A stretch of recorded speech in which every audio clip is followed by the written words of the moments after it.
नमस्कार। इस आनंद यात्रा के पहले स्थल के यानी पहले अध्याय के अंतिम चरण में हम पहुँचे हैं और 17 स्थलों का दर्शन हमें करना है। यानी भगवद गीता में 18 अध्याय है, टोटल 700 श्लोक है। उनमें केवल एक श्लोक धृतराष्ट्र का है और उसी के श्लोक से गीता का प्रारंभ हुआ है। पहले श्लोक में धृतराष्ट्र पूछता है, धर्मक्षेत्रे कुरुक्षेत्रे समवेता युयुत्सवः मामका पांडवाश्चैव किम कुर्वत संजय। यानी धृतराष्ट्र पूछता है, धर्मभूमि कुरुक्षेत्र में युद्ध की इच्छा वाले मेरे और पांडु के पुत्रों ने क्या किया। अब कौरव और पांडव युद्ध भूमि पर युद्ध के लिए ही खड़े हैं, तो युद्ध ही करेंगे ना, खेलने या घूमने तो नहीं आए थे, तो युद्ध ही करेंगे। लेकिन धृतराष्ट्र ने ऐसा क्यों पूछा। इस धर्मक्षेत्र ऐसे कुरुक्षेत्र में धृतराष्ट्र की चिंता है। गीता की शुरुआत ही चिंता से हुई है। वेद व्यास जी ने पहले ही श्लोक में धृतराष्ट्र की चिंता चित्रित की है। भगवान श्री कृष्ण ने युद्ध भूमि पर गीता गाई है, बताई है अर्जुन को, और बाद में व्यास ऋषि ने महाभारत में उसे ग्रंथित किया है। धृतराष्ट्र हमेशा चिंता करने वाले ही होते हैं। धृतराष्ट्र चिंतित क्यों था और धृतराष्ट्र ये शब्द का अर्थ क्या है, ये अब हम जानेंगे। धृतराष्ट्र यानी धृतं राष्ट्रं येन सह, अर्थात जिसने राष्ट्र यानी सत्ता पकड़ के रखी है वो। जो सत्ताधारी है, सत्ता जिनके हाथ में है, उनको सत्ता जाने का, उससे वंचित होने का डर, चिंता तो हमेशा रहती ही है ना। धृतराष्ट्र यानी भौतिक संपत्ति यानी धन दौलत ही सर्वश्रेष्ठ है, सब कुछ है, ऐसा मानने वाले सारे ही धृतराष्ट्र है। धृतराष्ट्र नाम का कोई व्यक्ति महाभारत के समय में था ऐसा बिल्कुल भी नहीं है। तो जो लोग पैसा, व्यापार, उद्योग धंधा, ये भौतिक संपत्ति को सर्वस्व मानते हैं, वे सारे लोग धृतराष्ट्र ही है। ऐसे धृतराष्ट्र हमेशा सत्ता के पीछे अंधे होते हैं। हजारों वर्षों का इतिहास भी ऐसा ही है। और ऐसे धृतराष्ट्रों की पत्नियां भी आँखों पर पट्टी बांधकर अंधी बन जाती है। ऐसे माता पिता की संतति भी दुष्ट बुद्धि वाली होती है। दुर्योधन, दुशासन, दुश्शीला इत्यादि ये कौरवों की नामावली से ही हमें समझ में आ जाता है। दु यानी दुष्ट या दुखी। ऐसे माता पिता पुत्र मोह से व्याकुल होते हैं और ऐसी वृत्ति वाले सारे ही अंधे होते हैं। किम कुर्वत संजय, अर्थात कौरव और पांडवों ने युद्ध भूमि पर क्या किया, ये धृतराष्ट्र के प्रश्न से ही समझ में आता है कि धृतराष्ट्र को ये युद्ध नहीं चाहिए, क्योंकि लड़ाई में उसके पक्ष की हार हो या जीत उसे खोना ही पड़ने वाला था। इसलिए वो युद्ध नहीं चाहता था और इसी के कारण चिंताग्रस्त था। चलिए अब हम आगे के श्लोक सीखना प्रारंभ करते हैं। निहत्य धार्तराष्ट्रान्ना का प्रीति स्याज्जनार्दन पापमेवाश्रयेदस्मान् हत्वैतानाततायिनः। अर्थात हे जनार्दन, धृतराष्ट्र के पुत्रों को मारकर हमें क्या प्रसन्नता होगी। इन आतताइयों को मारकर तो हमें पाप ही लगेगा। तस्मान्नार्हा वयं हन्तुं धार्तराष्ट्रान् स्वबान्धवान् स्वजनौ हि कथं हत्वा सुखिनः स्याम माधव। हे माधव, अपने ही बांधव धृतराष्ट्र के पुत्रों को मारने के लिए हम योग्य नहीं हैं, क्योंकि अपने ही कुटुंब को मारकर हम कैसे सुखी होंगे। यद्यपेतेन पश्यन्ति लोभोपहतचेतसः कुलक्षयकृतं दोषं मित्रद्रोहे च पातकं कथं न ज्ञेयम् अस्माभिः पापादस्मान्निवर्तितुं कुलक्षयकृतं दोषं प्रपश्यद्भिर्जनार्दन। यद्यपि लोभ से भ्रष्ट चित्त हुए ये लोग कुल के नाश से उत्पन्न दोष को और मित्रों से विरोध करने में पाप को नहीं देखते, तो भी हे जनार्दन, कुल के नाश से उत्पन्न दोष को जानने वाले हम लोगों को इस पाप से हटने के लिए क्यों नहीं विचार करना चाहिए?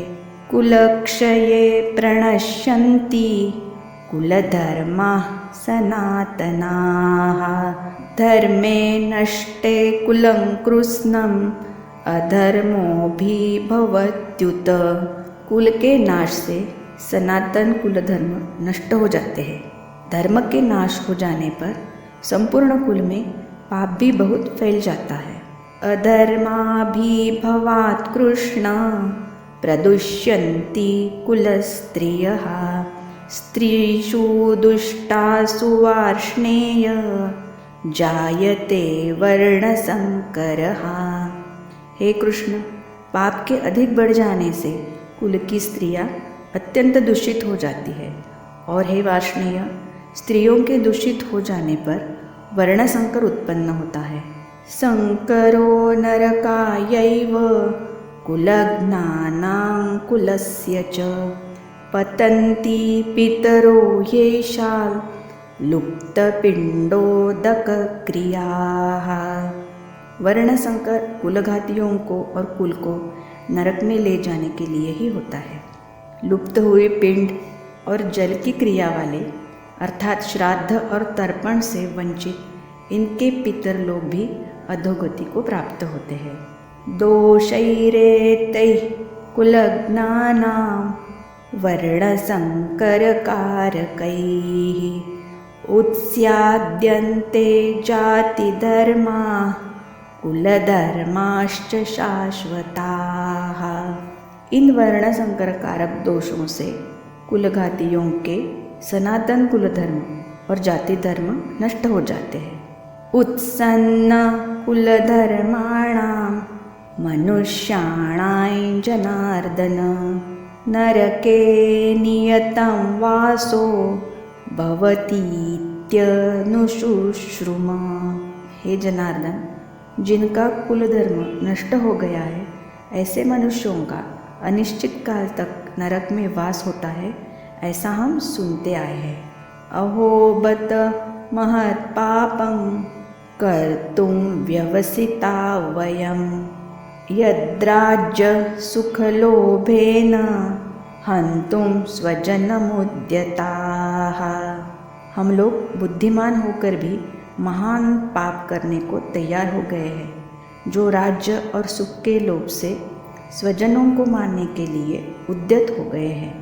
यदि माम प्रतीकारम् अशस्त्रं शस्त्रपाणयः धार्तराष्ट्रारणे हन्युस्तन्मे क्षेमतरं भवेत्। यदि मुझ शस्त्र रहित एवं सामना न करने वाले को शस्त्र हाथ में लिए हुए धृतराष्ट्र के पुत्र रण में मार डाले, तो वो मारना भी मेरे लिए अधिक कल्याणकारक होगा।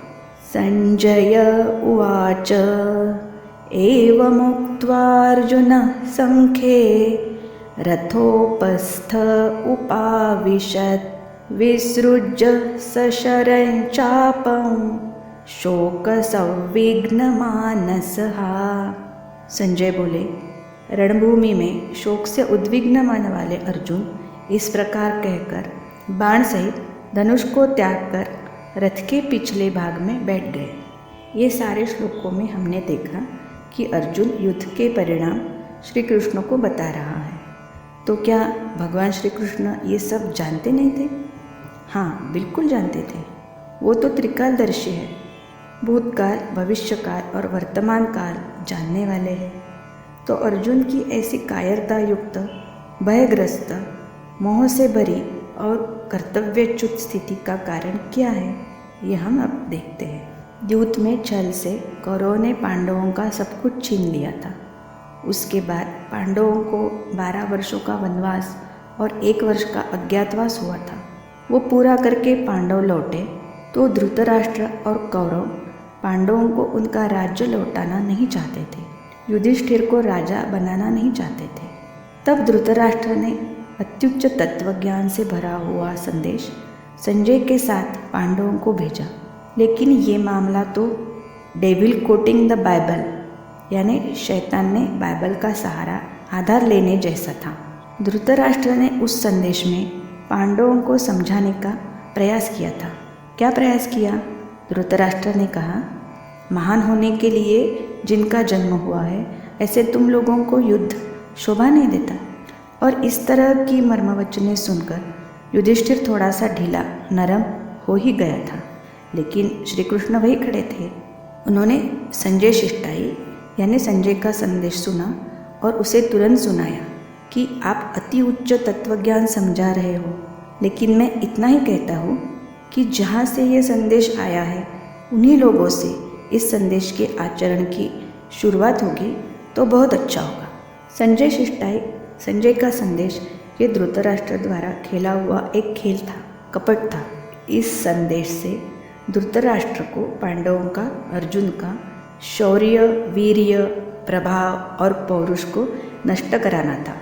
उनका मनोबल, युद्ध करने का जोश कमज़ोर कराना था।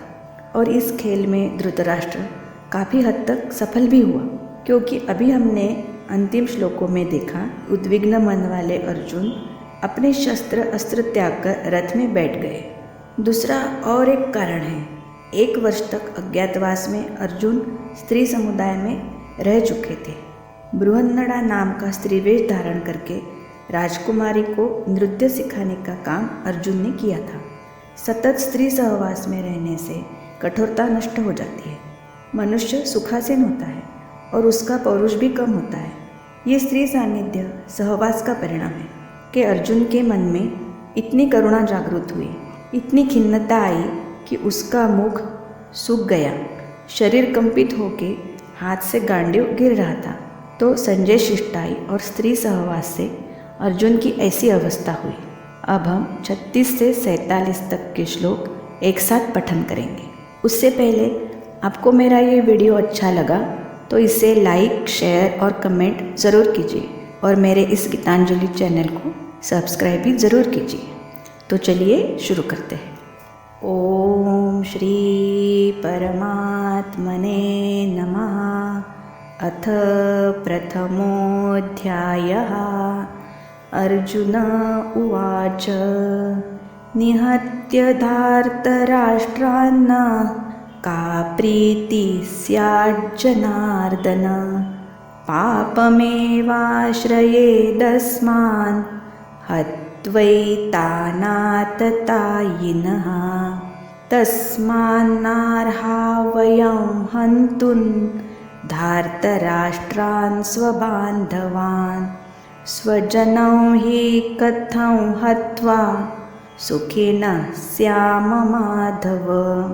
यद्यप्येते न पश्यन्ति लोभोपहतचेतसः कुलक्षयकृतं दोषं मित्रद्रोहे च पातकं कथं न ज्ञेयमस्माभिः पापादस्मान्निवर्तितुं कुलक्षयकृतं दोषं प्रपश्यद्भिर्जनार्दन।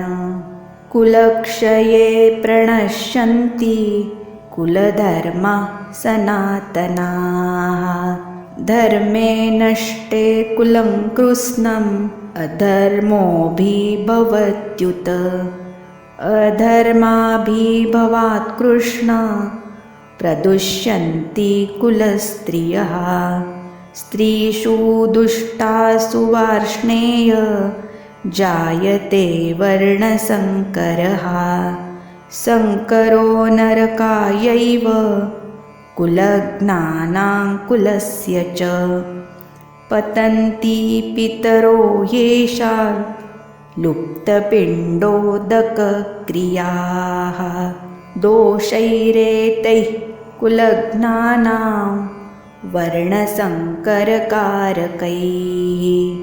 उत्स्याद्यन्ते जातिधर्माः कुलधर्माश्च शाश्वताः उत्सन्नकुलधर्माणां मनुष्याणां जनार्दन नरके नियतं वासो भवतीत्यनुशुश्रुम अहो बत महत्पापं कर्तुं व्यवसिता वयं यद्राज्य सुखलोभेन हन्तुं स्वजनमुद्यताः यदि माम प्रतीकारम् अशस्त्रं शस्त्रपाणयः धार्तराष्ट्रारणे हन्युस्तन्मे क्षेमतरं भवेत्।